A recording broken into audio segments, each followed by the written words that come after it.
A good week of practice. Really like the focus of our guys this week. Obviously a rivalry game against Minnesota and where it is. First off, I want to give a shout out to, obviously he can't play in the first half of this game, but Johnny, to get recognized as one of the 12 finalists for the Lombardi, just speaks volumes about what he's done. I think the thing that's been impressive to me, every day we have NFL scouts come in. The part that jumps out to me, it's no secret that Johnny's a good player now, and he continues to be so productive in what he does. Just excited for him and what he's accomplished. Also within the framework of our team, Reggie practiced, Keith practiced. I think those guys, as long as they handle today's practice a little bit in these situations, it's a little bit about not what they do that day, but how they feel the next day. But excited where they're at. And then that really should play out for everybody injury-wise. It was colder here at the beginning of the week. I think game day there is supposed to be in their mid-40s. Have a little chance for some rain in the morning, but a great stadium over there, great opportunity. And obviously Minnesota sits at the top of the Big Ten West, and for us, to get where we want to be, we got to take one day at a time. I think to get to Saturday, this group's been doing that. Excited for the opportunity on Saturday. Just for clarity with Keith and Reggie, there's nothing more clearance-wise. There's not another step. No, they actually practiced. To be honest, they practiced on Tuesday too. So we practiced them Tuesday, backed off a little bit yesterday, and then practiced them today. How have you seen the team embody this last fourth of the season, where you guys know what you have in front of you to get to where you want to be? Great question, but it's really just about this week, right? So I gave them a calendar that kind of laid out the year, right, and that we have left of 4 weeks, but it's literally a daily task. I challenged them to practice on Sunday. Because of the bye week, we got to jump on Sunday, practice on Tuesday, Wednesday. The only way we can make Saturday happen is have a good Thursday, and that happened today. Monday, you just mentioned kind of like what PJ's done in Minnesota. Is there anything particular about this Minnesota team that strikes you? Well, I think a little bit. I think as a coach, for me as a head coach, what I always see is when you have transition within the year, right? And obviously they've had a couple running backs that haven't been able to be out there, right? I think the growth of the quarterback, he's a guy a year ago came in, and did some good things. But I think as I was watching the film from where he was a year ago to this year, even in the last couple of games, it's been pretty evident how good a football player he is. Some supporting parts around him. I really love 27, their DB, right? Like he's a guy that from the state of Illinois, I've been a fan of his since I first saw him in an opposite kind of way, right? Like he's a really productive player. So it wasn't surprising to see his brother come in last week and do a lot of good things. Hadn't seen him much, right? But to see the way he's wired, it's impressive. I think PJ's culture, which he talks about a lot, right? He even gives me, when I text him, he gives me an RTB. I'm like, I don't need to see row the boat, Peach, right? But like, it's just who he is and what he believes in, and I think he reflected in their team. Last night you talked about Gabe's versatility on the radio show a little bit. What kind of value does that give you to have a guy? Well, Gabe is, it sounds like, when you interview Gabe and he's been around, he's been successful. Everybody thinks he's like, been here 5 years. He's only been here a little over a year and a half, and I think as he begins to continue to build his career and his ability to do things, he probably shocks himself some days on what he can do. I think going back to that week, 2 weeks ago against Wisconsin, when he played more exclusively in the D-line position, he had a huge jump from Tuesday to Wednesday. And just a very talented young man, extremely intelligent. I think we're still figuring out how we can use him all the time, but a very diverse player and a guy that I'm excited to see where he goes. Were you on the Big Ten coaches call last night? You talking about the head coaches thing? Yeah. We have head coaches meetings every month, right? So Bret kind of warned me that there was something floating around out there. And as one of the things I've been impressed with is since Tony came on, he has literally, I wouldn't say daily, but weekly communications through emails. We do Zooms, if not twice a month, usually once a month for sure. And yeah, I was on a Zoom yesterday that took place between us, the head coaches, in the Big Ten office, and I think that should probably stay the way it should stay all the time. With Reggie possibly potentially back in the fold, just what does that maybe do for your offense to have another guy? Well, Reggie just, you guys have seen him. He just always kind of is a guy that shows up when he's needed, right? Like he's a guy that ended the game against Iowa a year ago, right? Like there's just times where he's popped up on the scene when no one sees it. And this year was a little bit different, coming in as a starting tailback, right? And unfortunately got injured. I know it's been frustrating for him. I think the part that I've really watched Reggie do is just his overall positive focus and energy, even those weeks when he wasn't playing. And he's been great with Caden. I think when you saw Caden's responses, when it was the highlight of Caden's moment, right, the first thing he did is gave credit to Reggie and Josh in particular. So speaks volumes, I think, to that and what he's been able to do in that running backs room. And excited to get Reggie out there because I know he's been itching to get out.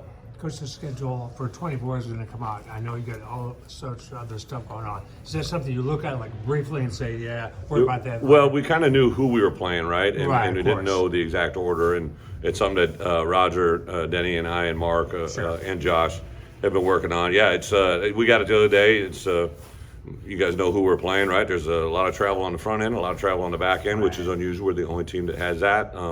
But I think when you see the schedule, it should get fans excited. I mean, to have 18 teams now in the league, and to kind of have this randomness. And for us, we've already talked about, made graphics about how we can use that in recruiting. We're going to Oregon, right? And we're going to Rutgers and Penn State. So we've kind of, you talk about a kid that wants to travel and see the country, and nobody can do that more than the University of Illinois. We're going to be at Rutgers, going to be at Oregon, we're going to be everywhere in between. It's an exciting time to be in the league, and of course, our diligence is on right now. But as a head coach, like last week was a lot of recruiting. You have to be, and then like Pete Wyden, who's our director of admin, or our basically a guy that kind of handles all of our travel in the building. All last week, he was literally at 4 new hotels, right? Because we've never been to Oregon, never been to USC, never been to UCLA, never been to Washington. So he went and saw hotels where the other team usually stays, right? So there's a lot of dynamics and workings going. When you go west, there's a lot of conversations about, do you go 2 nights ahead? Most teams in the NFL and most teams in college football, if you're travel multiple time zones, especially west, you'll go a couple days in advance just to get players acclimated. So there's a lot of moving parts. I know the school is going to celebrate the 100-year anniversary of the Michigan game. Is that what you're digging for? I'm just wondering, just your thoughts about that. It's just the idea of playing them. Maybe you don't want to play them. No, I always want to play Michigan. I know.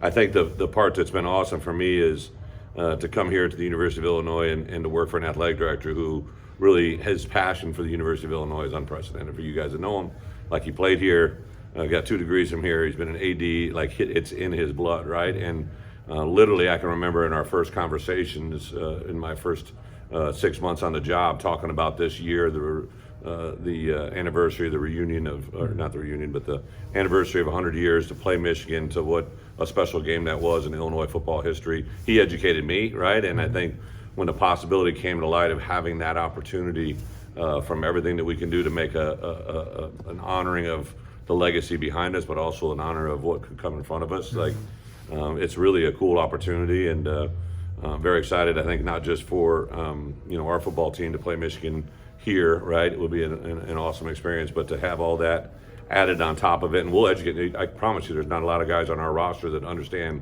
what that means, but by this time, a year from now, I promise it will. Any hints on if that game might line up on a? I would feel good about it. Wait a couple hours, but it's just kind of like I go through life all the time, right? And I'm always amazed. Shared with these guys a story this morning, right? There's just little moments in time where you realize how many things come together to make something special, right? So you guys don't walk in through our front, but our front door is Tip Ryman this week, right? So when we walk in, there's always a player that's kind of featured, and it's Tip. And one of our things that we're talking a lot about this week is, right, just doing your job, focusing on the one-on-ones and all that stuff. And Tip, the first time we went to Minnesota 2 years ago, scored his first ever touchdown, right? And I think about the growth that kid has had since we've come in the building, from 6'4", 225, walk on from South Dakota, to literally being one of the premier players at his position. And it's been a lot of hard work, and it all kind of aligns to come together this week. And I know he's excited to go to Minnesota, a South Dakota kid, and play in that environment. So that, in conjunction with like a thing like Michigan coming to light, I think it's part of the reasons of college football. So there's a lot of reasons for everybody to get mad at college football right now, and I get it. I joined the party, right? There's some things that are a little out of whack. You got to embrace the portal. You got to embrace the transfer world. There's things within our conference that are making major headlines and stories. I always think, a buddy of mine always said, hey, these stories are always so much better when you're not in them. And I think that's the part that, but we are, you know what I mean? Like, I just can't stress how much I tell our coaches and our players, and we do things the right way, and we do them that way every day. And that way you never have to worry about things that are out there. But it's a fun time to be in college football, for the Big Ten to expand to where we're going next year, and the schedule that's going to get released later today, for teams that love, for people that can't afford to travel or go to away games, to see the teams that are going to be coming here and playing at the University of Illinois. That's never been done before. It's a pretty cool time to be a part of it. How important are these times? Right, there's, like you mentioned, there's a lot going on for Yeah. you guys to be together and for Tony to lead in this Yeah, time. yeah, I get it. I know there's a lot out there. a personal reflection. You know, a lot of it's been brought up before I ever came here, right? We won 3 Big Ten titles in a row, right? Before I left Wisconsin, and our 3rd year was a year that we lost an overtime game to Ohio State and Penn State, and we played in the Big Ten championship game because those 2 teams were ineligible. Penn State was ineligible because of the things that had gone on there many years before. And Ohio State went 12-0 that year, but they were ineligible because of the tattoos and all that took place. So it was Urban's first year there.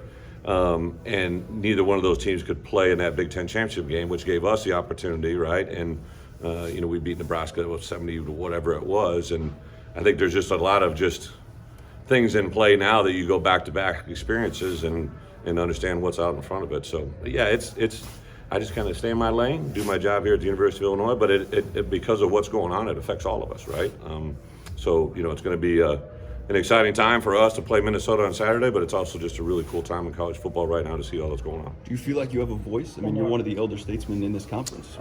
You know, I don't know if I have a voice, but I've never been one to shy away from talking, right? I really love Tony and what he's brought to the table, and you know, it's going to be something that will probably shape a lot of things in the future, right, about what's happened in the past. And all I'm just going to do is worry about playing Minnesota and see what we can do. Just a logistical question about Johnny. Yeah. Like, what do you think the first half looks like for him? Is he attached to Yeah. J.O. or Aaron? And then Yeah. how do you get him ramped So up? Johnny, one of the greatest things I've seen him do this year, I literally called him randomly, I guess it was during the bye week because I wanted to give him an update on where he was. And he was at a wing shop, right, with 3 young players, right? And I said, well, first off, Mr. NIL, I hope you're paying for this, right? And he started laughing. And it was actually when Bret had texted me about he was being nominated for the Lombardi, right?